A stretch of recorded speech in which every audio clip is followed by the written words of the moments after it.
She stood over a blood-stained note as the door creaked open. The chandelier light trembled over the marble floor, and the smell of iron and lemon cleaner hung in the hall. Jack stepped inside with rain on his coat and keys still in his hand. He stopped when he saw Sam on the floor with his small stuffed bear crushed under his elbow, red marks on the boy's wrist, and a belt dropped near the stair rail like a black snake that had finally gone still. Anna turned her face toward Jack with a smile that did not reach her eyes, her hand pulled back from the air as if caught mid-swing. "You are home early," she said, her voice soft and thin. Sam's shoulders shook, but no sound came from him. He pressed the bear close and kept his gaze on the cracked tile by his knee. Jack did not answer. He walked forward with slow steps, each heel strike loud in his own head. His eyes moved from the belt to the note. The paper had a small smear of red and a short line of shaky writing. He could not read it from where he stood. He looked at Anna, then at Sam, then down to the floor again. "He fell," Anna said. "He tripped over the stool. I tried to catch him. He knocked over the vase and it cut his hand. I was only trying to clean up before you came back. You know how he is, always clumsy, always dramatic." Jack had heard that tone before, the tone that made excuses sound reasonable, the tone that had soothed him in rooms where arguments curled like smoke, the tone that had won over dinner guests and school staff and even a family friend who once asked too many questions. He swallowed, then crouched in front of Sam. "Buddy," he said, "may I see your hand?" Sam flinched but did not pull away when Jack reached for him. Jack turned the small hand over. There was a shallow cut and a dark bruise like a storm coming in from the sea. He took a slow breath. He kept his voice soft. "Does it hurt right now?" Sam nodded once, his eyes still low, his mouth pressed thin. The bear's ear was torn, and the seam along its belly gaped open just a little. Inside the fluff was a tiny glint of metal, like a bead catching light. Jack blinked and thought he imagined it. Anna moved closer, her heels ticking against the stone. Her shadow slid over the belt. She looked down at Jack with a practiced sorrow. "I told him to stop running," she said. "He never listens. He needs firmer boundaries. You are too gentle with him. It confuses him." Jack stood. The rain sound outside faded under the weight of the silence in the house. He picked up the belt. The leather was warm. He set it on the console table without comment. His gaze slid to the note. He bent and lifted it. The shaky line said to words, "Help, please." For a moment everything in Jack went still. The words looked like they cost more than ink. He turned the paper over and saw a faint fingerprint in red on the back. Small, too small to be Anna's. "Where is the stool?" he asked, his voice level. Anna gestured to the kitchen. "I moved it. I cleaned the water and glass. You know how I am about mess," she said with a light laugh that died on her lips when Jack did not join her. He glanced up at the hallway camera, the small white eye near the ceiling. It faced the wall, tilted away from the center of the hall. He felt something cold settle in his chest. He reached into his coat for his phone. The screen glowed with a missed motion alert from the entryway at an odd hour. The alert came from a hidden device he had installed after the nanny left. He had told no one, not even the security company. The device lived inside the bear. He had stitched it himself late one night with a shaky needle and a whisper to his sleeping son that he was sorry he needed it. Jack kept his face blank. He slid the phone into his palm and touched the app with his thumb. Not yet opening the video, he turned to Sam. "Did you clean the cut?" he asked. Sam shook his head and glanced at the kitchen. His eyes flashed fear and another emotion Jack knew too well, a kind of careful caution, the look of a child reading, whether in the face of an adult. Hoping to find a safe hour, "I will do it," Jack said. He offered his hand. Sam stood, wobbly, on one knee. Jack scooped him up. The boy leaned in against his chest, like he had done as a toddler after nightmares. Jack carried him to the powder room. Off the hall, Anna followed 2 steps and then stopped at the threshold. Her smile thin again. "I will make tea," she said. "Chamomile. Good for calming." Jack closed the door. The latch clicked. Sam's breathing hitched. Jack set him on the counter and turned on the tap. Warm water sighed. He cleaned the cut with a gentle hand. He spoke softly. "You are safe with me." Sam stared at the mirror instead of Jack's face. His reflection looked small inside the heavy gold frame. He swallowed, then lifted the bear with his free hand and held it out. His voice was barely air. "Check the bear." Jack's chest tightened. He nodded. He took the bear and turned it in his hands like he was only fixing a loose seam. He pressed the stitched spot and the tiny hidden device clicked once. His phone buzzed with a second alert. He breathed through the rush of heat in his head. He kept washing the cut. He wrapped it with a strip from the first aid kit. He kissed Sam's hair, then wiped his own face with a towel like a man who had just come in from rain and not from a storm of another kind. He opened the door. Anna waited with 2 cups. Steam rose. She handed one to Jack and one to Sam. Her smile looked gentle to those who did not know her tells. The way her jaw set when she was cornered, the way her eyes slid left not right when she lied. Jack knew them now. He cradled his cup without drinking. "Let us sit in the living room," she said. "I want to talk about school." Sam's teacher called. "He has been rude. He needs structure. He needs a firm hand." She glanced at Sam as if the words were a warning disguised as concern. They walked to the living room, a white couch, pale carpet, to clean. The glass coffee table had a faint smear on its edge. Jack filed the detail in his mind. He set the bear on the cushion beside Sam. He sat across from them. He placed his phone on his knee with the screen down. Anna crossed her legs and set her cup on the table. She tilted her head. "I know you think I am too strict," she said, "but I am trying to help you. To help us. You are away so much.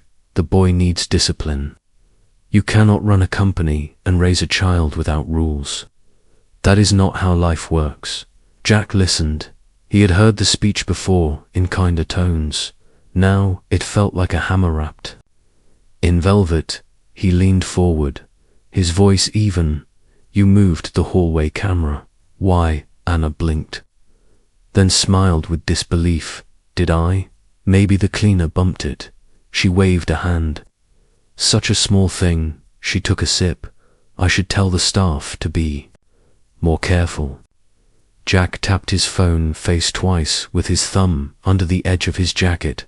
The hidden app opened to the live view. He heard nothing from it due to the mute, but the timestamp markers glowed. He could play it with one more touch.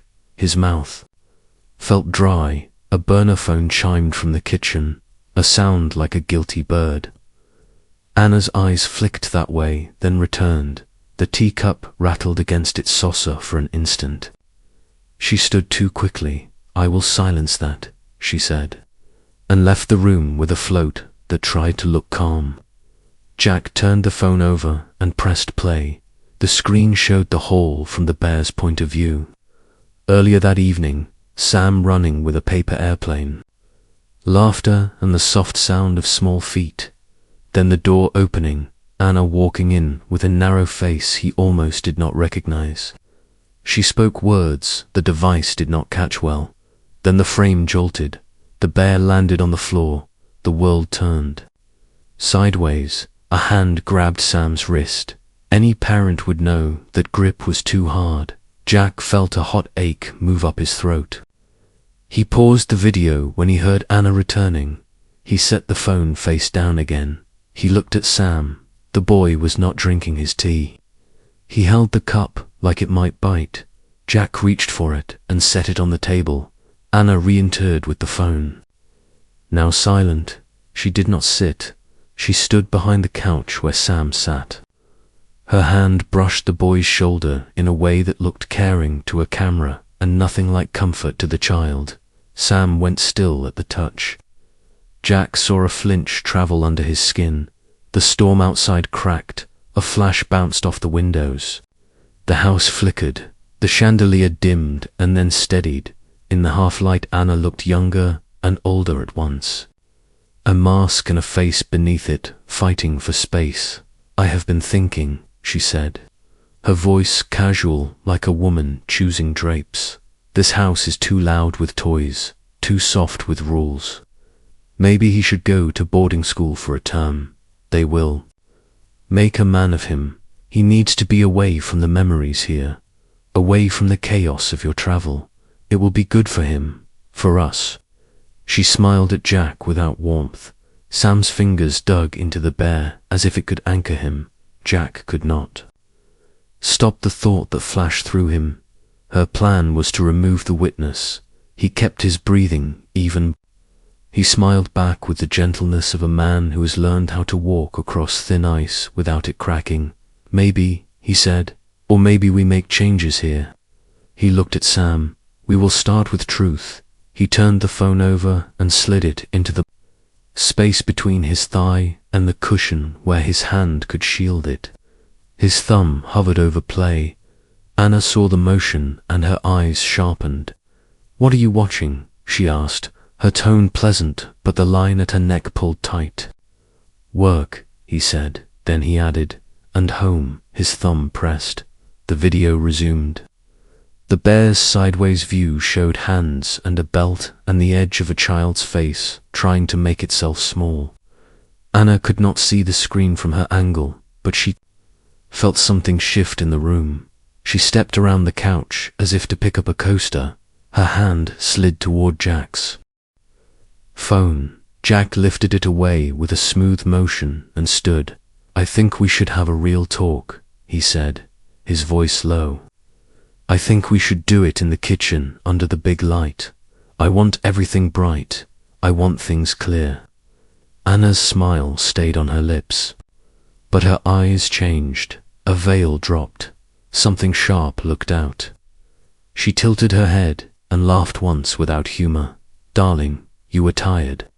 Let us not do this now. Let us put Sam to bed and speak in the morning. Mornings are kinder. Nights make small things look large." Jack looked at Sam. The boy sat with his knees together and the bear clutched tight. His eyes were pools. Jack reached for him. "Come with me, buddy," he said.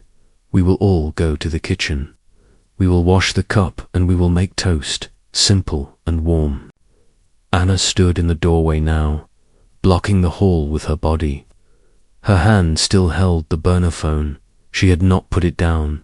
Jack noticed a smear on its edge, the same shade as the smear on the table earlier. His stomach turned. "Move," Jack said. His voice calm but heavy. She did not. She lifted the phone like it was a threat she was not ready to name.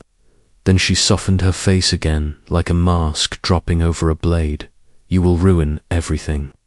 She whispered, "You will break us. Do you want to lose your reputation? Your investors?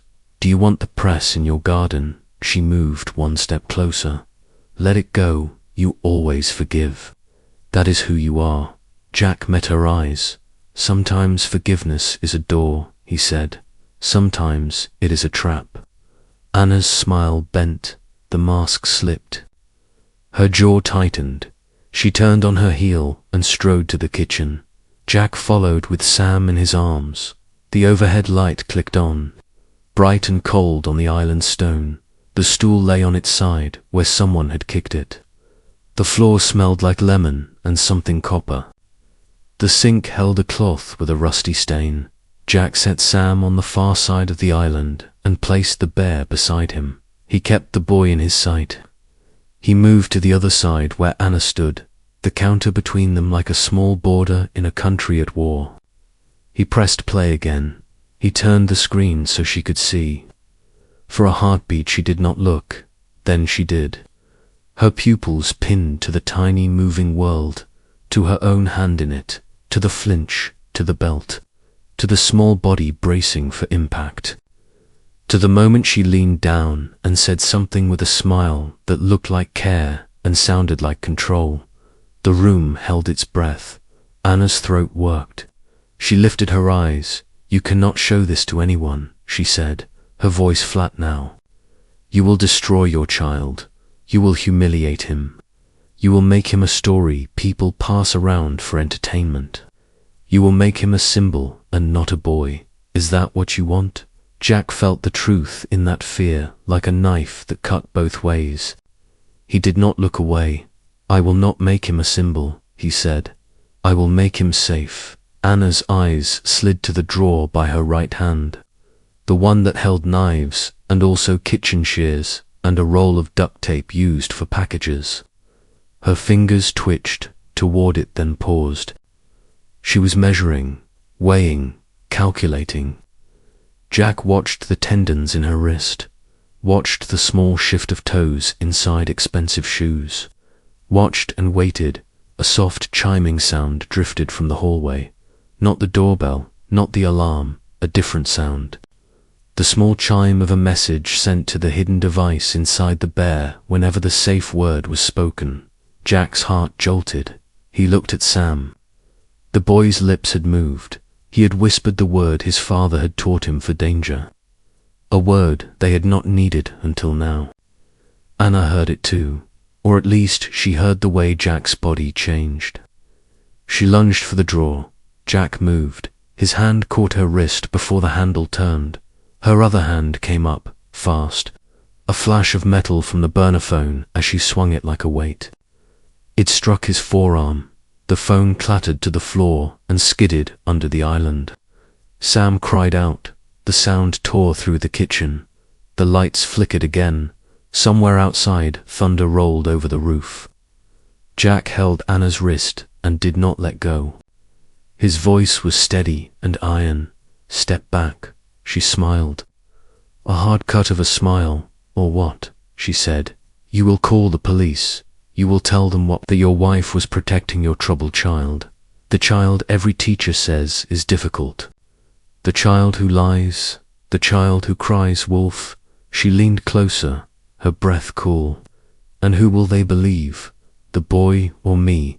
From under the island came a tiny electronic chirp. The bear had sent a second alert. The hidden device had another feature Jack had never used. With one touch, he could send a silent clip to a trusted contact, a neighbor who had once said, "Call me if you ever need help." Jack had set it up and then hoped he would never see the day. The chirp meant the clip had gone. Anna froze for half a second, as if some part of her guessed. Then she yanked free and stepped back. Her eyes darted to the back door and then to Sam. Jack moved to place himself between them. The room felt like a held breath about to break. The next second stretched long and thin. Sirens grew somewhere in the distance. Or maybe it was only the storm in Jack's blood. Either way, the sound tightened the air. Anna's hand hovered near the drawer again. Sam's small hand reached for the bear. Jack lifted his phone. His thumb hovered over call. The screen showed the clip sent stamp.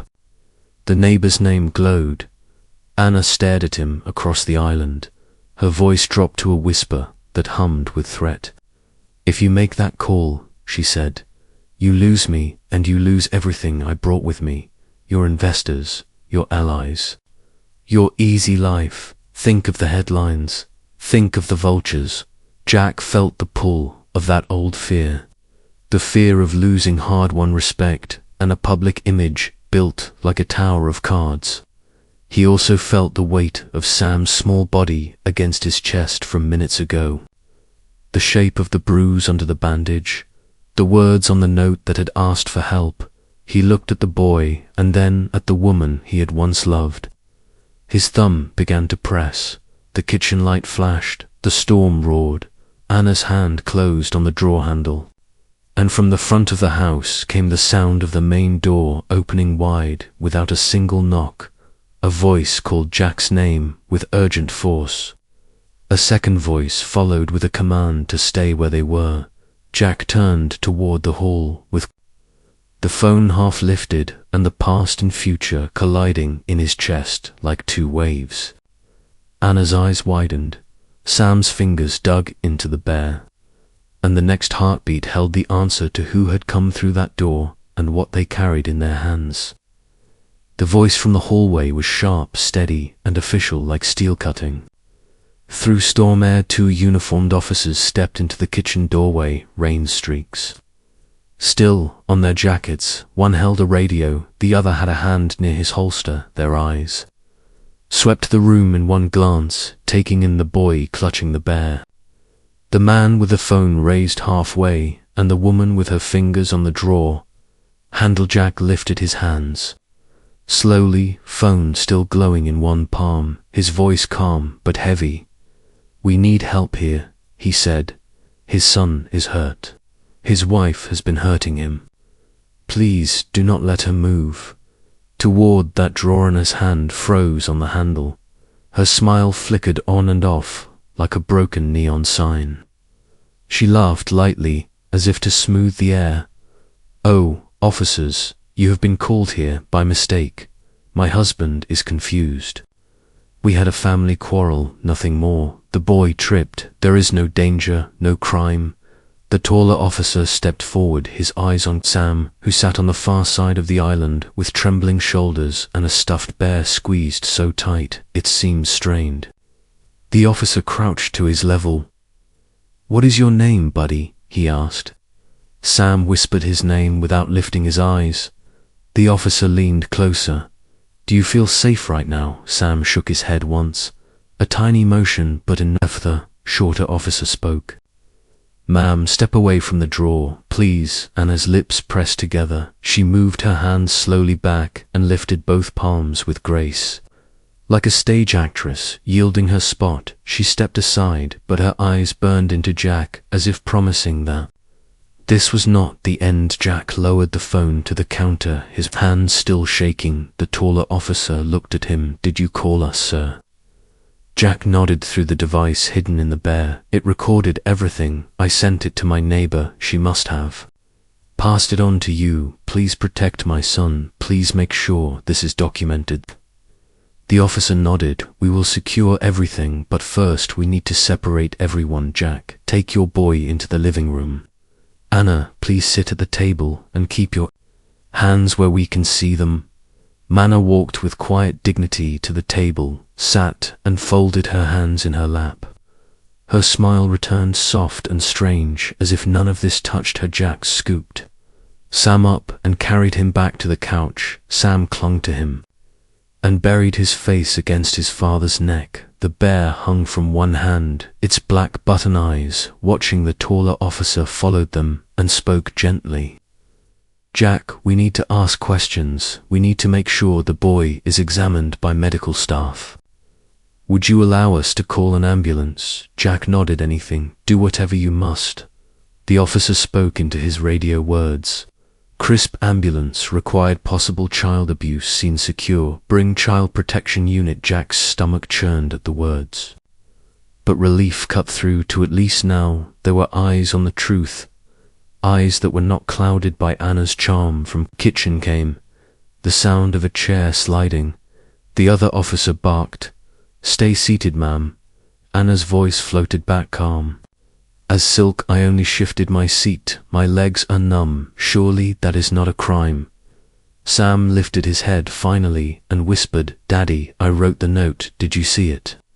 Jack kissed his hair. "Yes, buddy, I saw it, and I will never ignore it again. I promise." Sam's small hands shook around the bear, but his voice gained strength. "She said no one would believe me. She said you would send me away if I spoke." Jack's eyes stung. He held him tighter. "I believe you. I will always believe." Youth taller officer crouched again. "Did she say those things?" Sam nodded quickly, eyes wide with both fear and relief. The officer looked at Jack. "We will take this seriously. We have the recording, the note, and the child's statement. This will not vanish." Jack exhaled for what felt like the first time in years. He looked toward the kitchen. Anna sat at the table, perfectly still. The shorter officer stood over her, hands still near his holster. Her face was calm, but her eyes never left Jack's. They glowed with something old and cold, like a predator waiting for Darthus. Storm outside eased. The thunder moved farther away. Rain slowed to a patter. The ambulance siren grew nearer, its echo bouncing off the stone walls of the estate. Sam trembled at the sound. Jack whispered, "It is okay, they are coming to help youth." Ambulance crew entered, 2 medics with bags. They moved gently to Sam, checking his hand, wrist, ribs with quiet care. Jack stayed close, never letting go. The boy winced when they touched his bruises. The medic looked at Jack. "Some of these are older." "Not all from tonight." Jack felt his chest cave in, guilt crushing him. How had he not seen it? How had he let charm blind him? The medic said, "We will take him to hospital for full check. You may ride with him." Jack nodded without thought. Anna finally spoke, her voice dripping with control. "Officers, you are being misled. My husband is using this to punish me for personal reasons. He has always resented my guidance. He twists things. The boy is weak. He makes up stories. You cannot ruin lives over a child's fantasy." The shorter officer replied evenly, "Ma'am, we have evidence, physical and recorded. You will have your chance to speak with counsel. For now you must remain here until we escort you." Anna leaned back in her chair, eyes narrowing. Jack felt her gaze follow him like a shadow, even as the medics prepared to take Sam out. He kissed his son's head and whispered, "You are safe now. We are going together." As they left the house, Jack looked back. Once Anna still sat there, her face unreadable except for the eyes that promised revenge louder than words. He carried Sam into the rain, toward the waiting ambulance. The storm clouds parting above like the night itself was watching inside the ambulance. Sam held the bear against his chest. Jack held his hand. The medic checked monitors and spoke quietly. "His pulse is high, but he is stable. The bruises will be documented.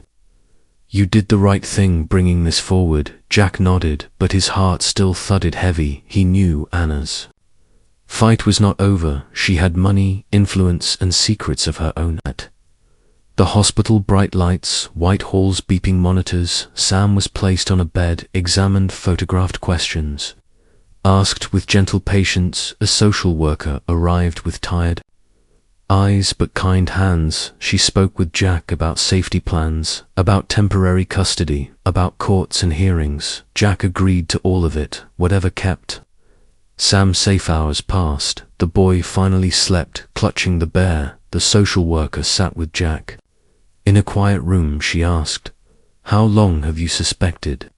Jack told her about the cameras, about the neighbor, about the small signs he had ignored. He confessed his shame. She listened without judgment, then said, "You are here now. That matters more than what you missed." Jack nodded, but deep inside he knew Anna would not stop. She would find a way to twist the story, to paint herself as victim, to use her charm as a weapon. The war was not over. Back at the house, Anna sat alone now, the officers moving through rooms, gathering evidence, taking photos, bagging the belt, the cloth, the note. Her mask of calm remained. She knew how to play roles. She rehearsed lines in her head. She planned her next move. She whispered to herself, "They will not take it all from me, not like this." Morning broke grey and heavy. Jack sat by Sam's bed. The boy stirred and whispered, "Daddy, will she come back?" Jack brushed his hair back. "No, buddy. She will not come back here, not again, I promise." Sam closed his eyes again, and for the first time his face looked peaceful. Jack looked at the window, at the first pale light of day. He felt resolve harden inside him like stone. He had saved his son tonight, but the true battle was just beginning. Anna's cruelty had been exposed, but her power, her influence, her reach were not yet broken, and he knew she would not go quietly. The story had cracked open with the sound of a door creaking, but what lay beyond that door was only now revealing itself, and Jack understood one thing. With searing clarity, he would fight to the very end to make sure his son never felt the weight of that belt or the poison of those words again, and whatever storm Anna planned to unleash next, he would meet it head-on without fear. The morning light spread across the hospital room, pale and cold. Jack sat by the bed, his fingers still wrapped round Sam's small hand. The boy slept with the bear pressed against his chest. Machines hummed quietly, a reminder that safety here was temporary. Jack knew hospitals were places of healing, but also places where secrets leaked and whispers traveled. Anna would not rest. She would find a way to twist the truth to protect herself, and Jack had to be ready. Knock on the door, soft but firm, brought him up from his chair. A woman entered with a file in her arms. Her badge hung at her chest. Child Protection Unit. She introduced herself as Detective Harris, her eyes sharp but gentle. She looked first at Sam, then at Jack. She lowered her voice. "We need to speak privately." Jack stepped into the hall, closing the door with care. Detective Harris held the file steady. "Your neighbor sent us the video you recorded," she said. "It is strong evidence, but Anna has already contacted lawyers. She is claiming emotional instability, that you pressured her into discipline, and that the child's injuries came from his own clumsiness. She is prepared to spin this." Jack clenched his jaw. "She has been spinning stories for years, but this time I will not let her." Harris nodded. "But you must understand, people like her know how to manipulate courts, reputations, and even the media. We will need every piece of evidence, every witness, every sign you can recall." Jack thought of the teachers who had seen bruises, of the nanny who left without explanation, of the neighbors who sometimes heard muffled shouts through closed windows. Maybe some would speak now, maybe some would stay silent. Harris leaned closer. "The court of public opinion can be as dangerous as the legal court. Anna will try to use both." Jack swallowed hard. "What do I need to do?" Harris said, "Simple. Protect your child. Tell the truth. Never let fear silence you again. And one more thing. Prepare for retaliation. Women like her do not surrender." Without claws, back inside the room, Sam stirred, his eyes opened wide and tired. He whispered, "Daddy, are we safe now?" Jack bent down. "Yes, buddy, we are safe here for now." Sam held the bear closer. "She said she would send me away. She said you would not want me." Jack hugged him tight. "You are my son. Nothing can change that." Hours later, paperwork blurred together, signatures, custody forms, police reports, doctors' statements. Jack barely kept track, but he knew one thing.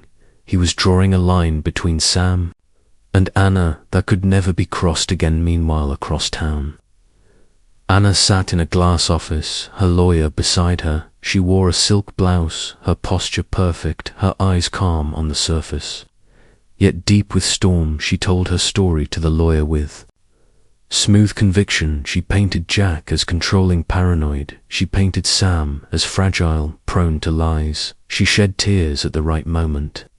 The lawyer scribbled notes and nodded. "We can shape this narrative," he said. "Courts, favor, stability, wealth, appearance.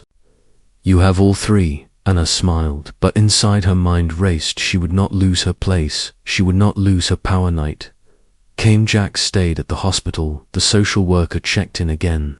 She explained the next steps: hearings, evaluations, supervised visits. Jack felt sick at the thought of Anna anywhere near Sam, but the law moved slowly. It demanded patience and proof. Sam woke in the night from a dream, his small voice shaking. "Daddy, promise me she will not take me." Jack kissed his forehead. "I promise no one will take you from me." Again the next day, headlines began to appear, whispers of scandal, rumors about the wealthy family. Social media caught fire. Some defended Anna, calling her refined, misunderstood. Others called her cruel, monstrous. Jack saw comments scroll across his phone. His stomach twisted, but but he put it down. The only truth that mattered was the boy sleeping beside him. Detective Harris visited again. She brought news. Anna was pushing for public sympathy, interviews, statements. Her lawyers leaked selective stories. She painted herself as a victim of a jealous husband. Harris warned, "This will get messy. You must be ready for your name to be dragged." Jack nodded. "I do not care about my name. I care about my son." Sat on the bed hugging his bear, his eyes solemn, he asked, "Do I have to see her again?" Jack shook his head. "Not unless you want a buddy," the law might say. "Supervised visits. But you have a voice now. They will listen to you." Sam looked down at the bear and whispered, "Then I will tell them everything." Across town, Anna rehearsed lines before cameras. Her tears glistened on cue. She spoke of love misunderstood, of a boy she tried to raise with care. She spun webs of sympathy, each word carefully chosen, each look calculated. Yet when the cameras turned off, her smile fell, her eyes hardened. She whispered to herself, "This is not over at the hospital." Jack received a message from his lawyer, "Prepared for the custody battle. Anna is playing for keeps. We will need you steady. We will need Sam's courage." Jack looked at his son and knew they would fight together that night in the quiet hall. Jack scrolled once more through the video from the bear. Each second cut him open, but each second was proof undeniable. He whispered to himself, "Never again, never again." The storm of truth had begun to rage outside their lives' walls, and the path ahead was uncertain. But Jack knew one thing, clearer than ever: he would not bend, he would not let charm, lies, or money erase the truth. Sam's small voice had broken the silence, and that truth was louder than any mask Anna could wear. The boy's cruelty had been exposed, but the war to keep him safe was only beginning, and Jack braced himself for the next strike, because Anna would not go quietly, and the cost of silence had already been far too high. The courthouse loomed, tall with stone pillars that seemed older than truth itself. Jack carried Sam's hand in his palm, the boy clutching the small bear against his chest. The morning air was sharp, full of murmurs from reporters gathered like crows around the steps, cameras flashing, questions thrown like stones. Jack kept his head down, pushing forward, his lawyer at his side, whispering, "Stay calm, stay steady, let the truth speak." Inside the courtroom, the air felt heavier.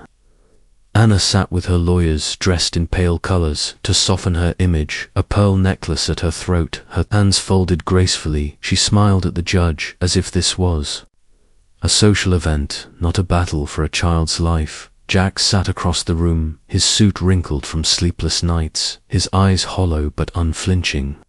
Sam sat near the guardian, appointed by the court, a gentlewoman with kind eyes, his bear tucked under his arm. The judge entered the room. Silence fell. The case began. Anna's lawyer stood first, speaking with polished words, painting Anna as a caring stepmother, overwhelmed by a difficult child. They described Jack as unstable, paranoid to focused on business to be present at home. They argued that Anna had tried to provide structure, discipline, guidance that had been twisted into cruelty by Jack's resentment. When it was Jack's turn, his lawyer rose, steady voice, strong. He presented the note, written in shaky child's hand. "Help, please." He presented medical reports showing bruises new and old. He presented the video from the bear. The courtroom watched in silence.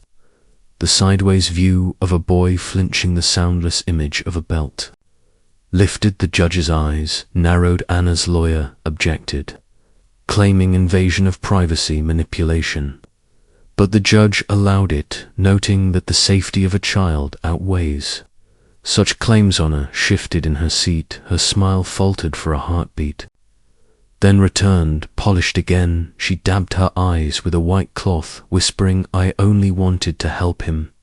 The guardian spoke next. She had interviewed Sam privately. She told the court the boy described fear, described being told he was unwanted, described Threats of being sent away, she said. His words were consistent, his emotions real, his fear clear. The judge listened intently on a Rose to speak on her own. Her voice trembled.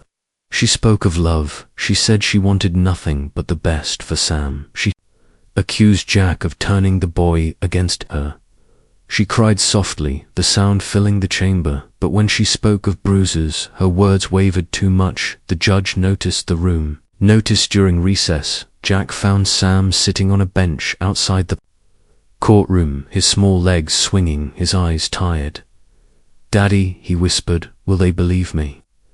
Jack knelt. "Yes, buddy, they will, because you spoke the truth. Truth is stronger than lies, even if lies look shiny for a while." Sam hugged the bear tight. "I just want to stay with you," Jack kissed his forehead. "You willth." Second half of the day dragged. Witnesses spoke. Teachers recalled unexplained injuries. The nanny who had left returned to testify. She spoke of the coldness in Anna's voice when Jack was away, of the fear she had seen in Sam's eyes, though she admitted she had left because she felt powerless. Her words carried weight, and his lawyer cross-examined, painting each witness as mistaken, biased, or vengeful, but cracks appeared in their case. The judge watched, noting details, writing carefully. Finally, the day ended. The judge announced a temporary decision. Custody would remain with Jack. Full supervision over Sam. Anna would have no visitation until full evaluation hearings. Jack exhaled.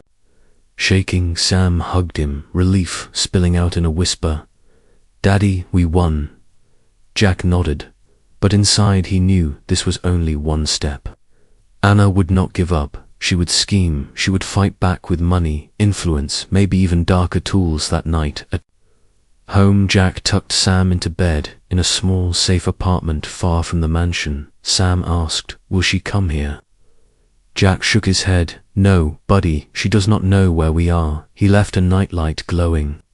Sam fell asleep at last, peace on his face. In another part of the city, Anna sat in her penthouse, glass walls reflecting city lights. Her lawyer gone, her smile gone. She poured herself a drink, staring out at the skyline. She whispered, "They think they can humiliate me. They think they can strip me of everything I built. I will not let it stand." She set the glass down to hard cracks spidered across its surface.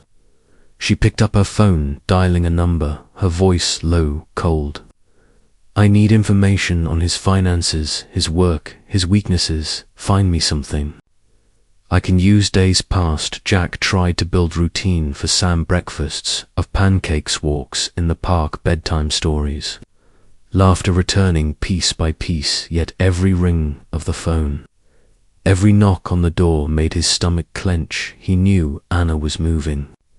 In the shadows, Detective Harris checked in. She warned. Anna was digging. She was spreading whispers in business circles, painting Jack as unstable. Harris said, "Be cautious. She will not attack you directly now. She will try to ruin you first." Jack nodded. "I do not care about me. I only care about Sam." Harris placed a hand on his shoulder. "Then protect him by protecting yourself. If she breaks you, she can reach him." Again, weeks later, papers arrived. Accusations of fraud, of neglect, stories planted in tabloids. Photos, twisted narratives. Jack's company board grew nervous. Investors pulled back. Jack's lawyer fought each claim, but the weight was heavy. Jack spent nights at the hospital, where Sam still received therapy, listening to his boy's breathing. Steady himself with it. One evening, as Jack walked Sam home from therapy, a car slowed near the curb, tinted windows rolling down.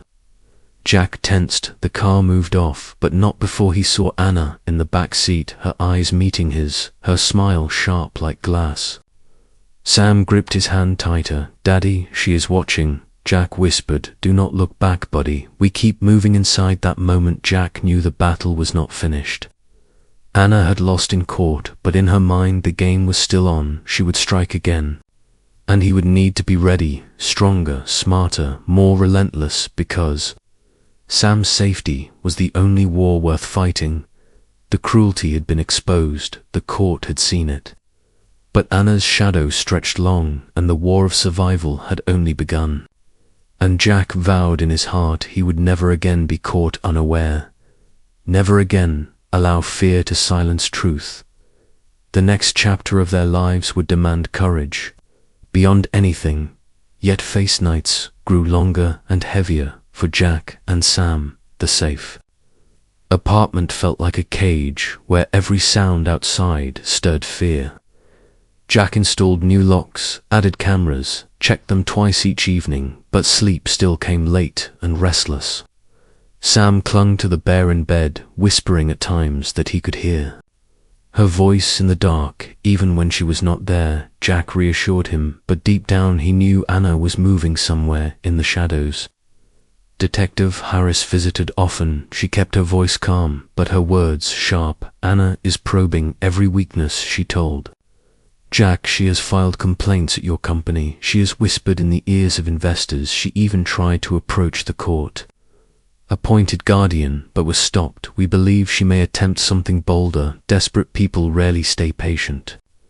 Jack nodded, his jaw hard. I will not let her near my boy again, Harris said. Then you must prepare for her to the first strike came one afternoon, while Jack and Sam returned from therapy. A black car waited at the end of the street, windows dark, engine running. The moment Jack noticed it, the car surged forward, doors opening, two men stepping out, dressed plain but with eyes too sharp. One called out, Mr. Carter, we have a message from Anna. Jack pulled Sam close and turned away, his voice low.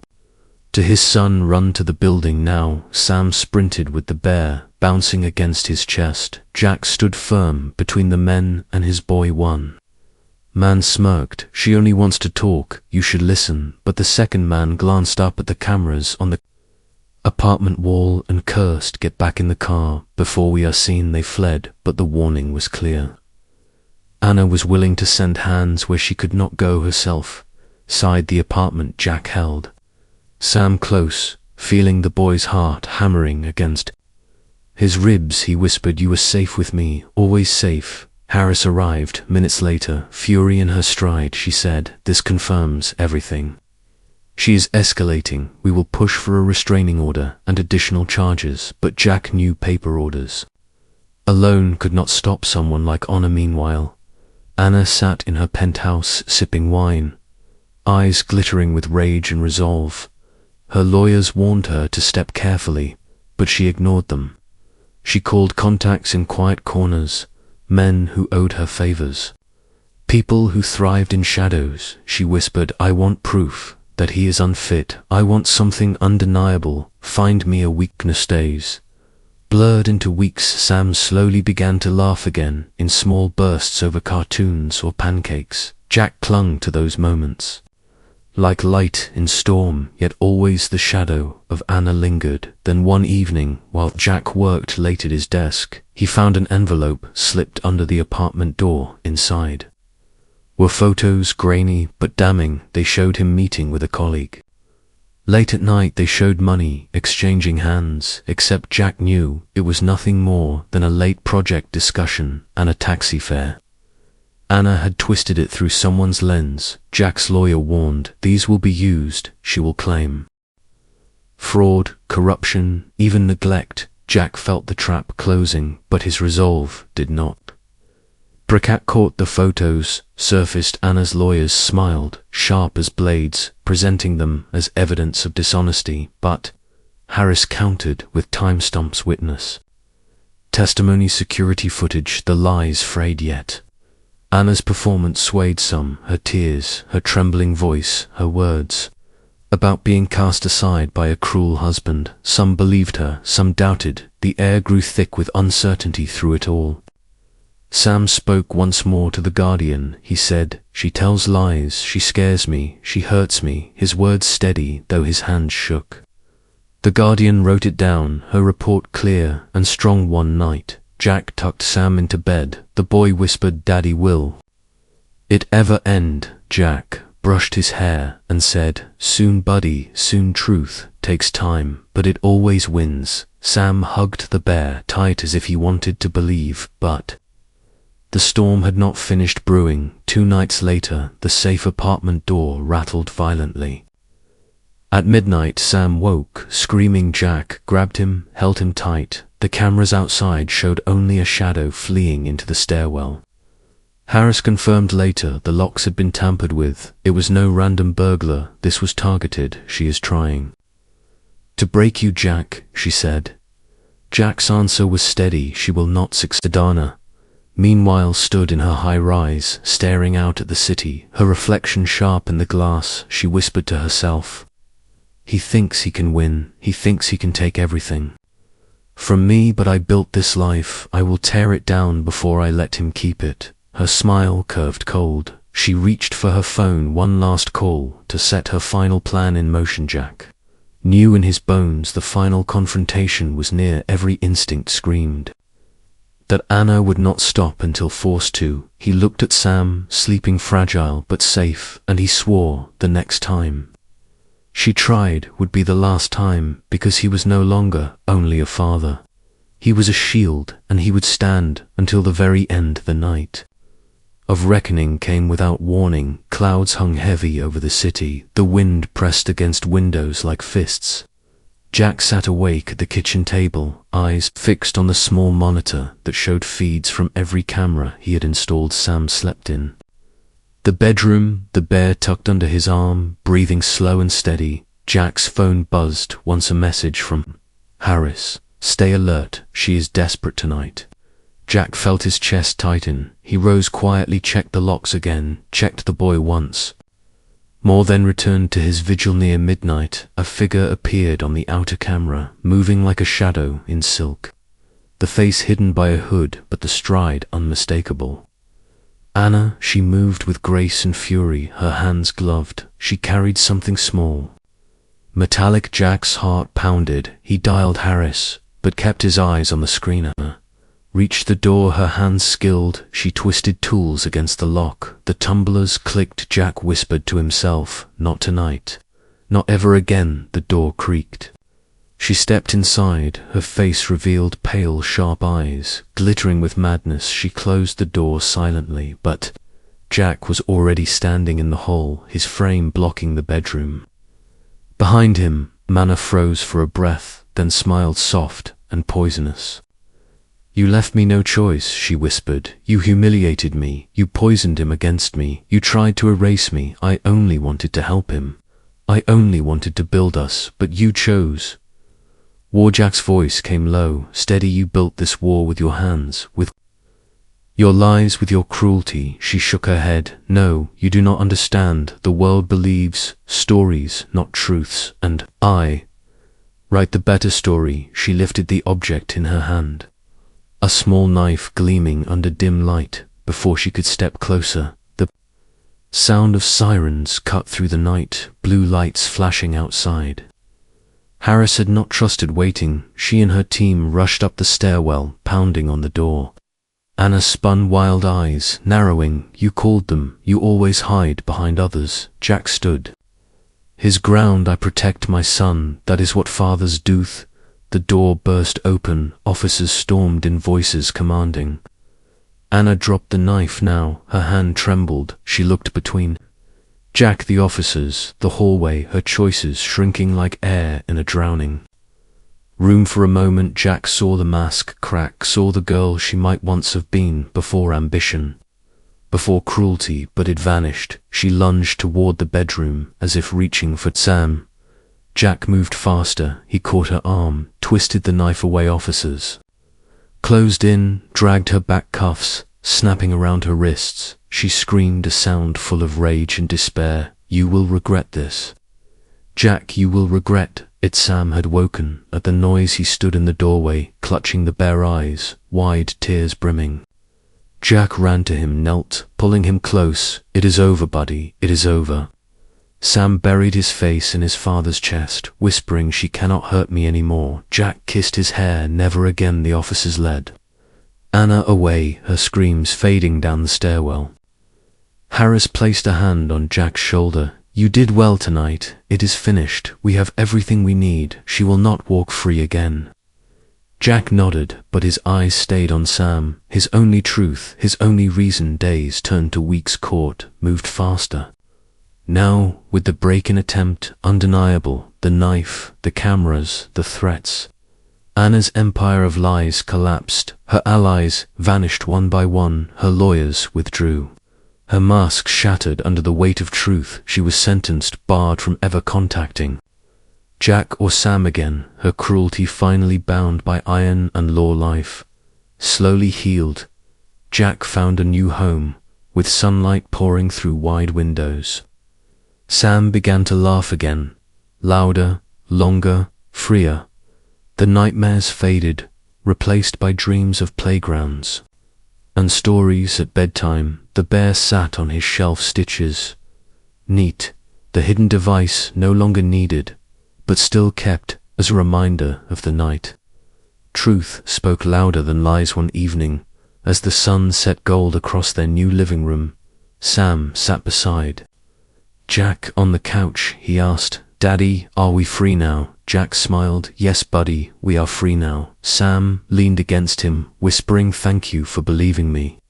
Jack held him close. "Thank you for trusting me." Harris visited one last time. Her file closed. She said, "Cases like these do not always end with peace, but yours did because you refused to stay silent." Jack nodded. Silence is a cage. Truth is the key. As months passed, Jack rebuilt his work reputation, but this time he cared less for image, more for the quiet safety of home. He cooked dinners with Sam, read stories at night, walked him to school in the morning.